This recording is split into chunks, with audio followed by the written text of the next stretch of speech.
Prenez garde. Simplement prêter du bout des lèvres le serment d'allégeance ne vaut absolument rien. Ce qui compte réellement, c'est la pratique zélée et enthousiaste de tout ce que cela engage. Seul celui qui met rigoureusement en pratique mes enseignements sera admis dans ma maison concernant laquelle la révélation divine donne la garantie suivante. Inni uhafizu kulla man fid dar. C'est-à-dire, je protégerai tous ceux qui sont entre les quatre murs de ta maison. Ne croyez pas que seuls sont concernés par cette promesse ceux qui habitent ma maison construite en briques et boue, mais le sont aussi ceux qui me suivent fidèlement, car ceux-ci habitent ma maison spirituelle.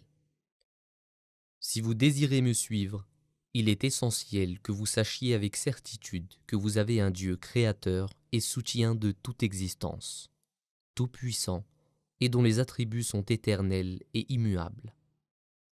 Ni n'est-il le fils de personne, ni n'a-t-il de fils.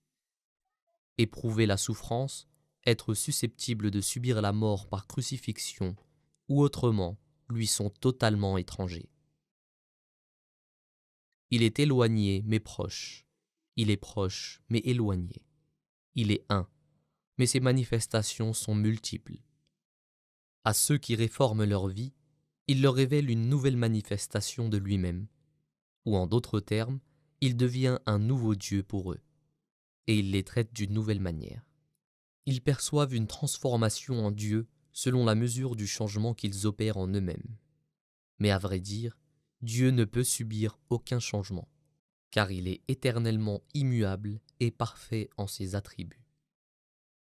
À mesure que l'homme se pare de vertu et que des changements s'opèrent en lui, Dieu lui révèle de nouvelles manifestations de sa divinité.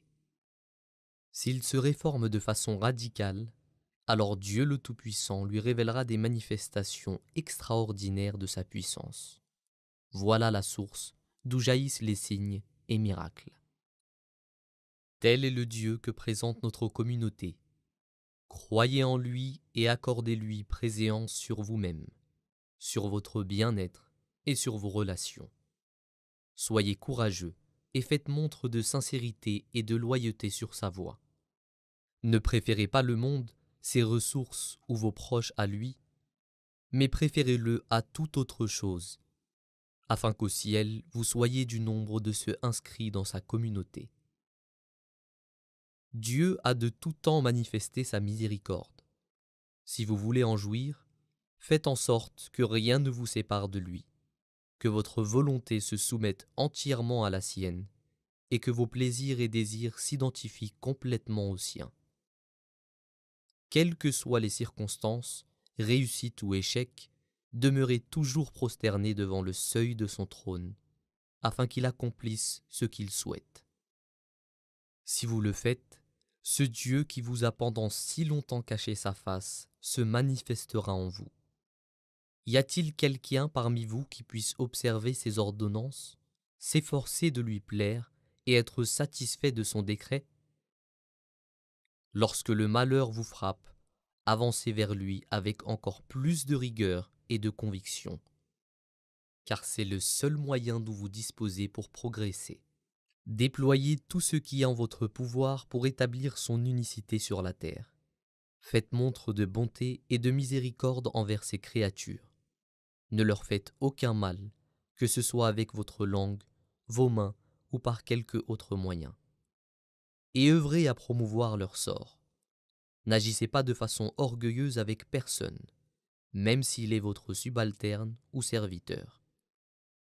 Et n'injurez personne, même si l'on vous injurie. Soyez humbles et gentils, et éprouvez de la vraie sympathie pour vos semblables, afin que Dieu vous accepte. Nombreux sont-ils qui ne sont humbles qu'en apparence, mais au fond, ce sont de véritables loups affamés. Extérieurement, ils semblent avoir une nature pure, mais intérieurement, ce sont de véritables vipères. Dieu vous acceptera seulement si votre langue et vos actions se conforment à votre cœur.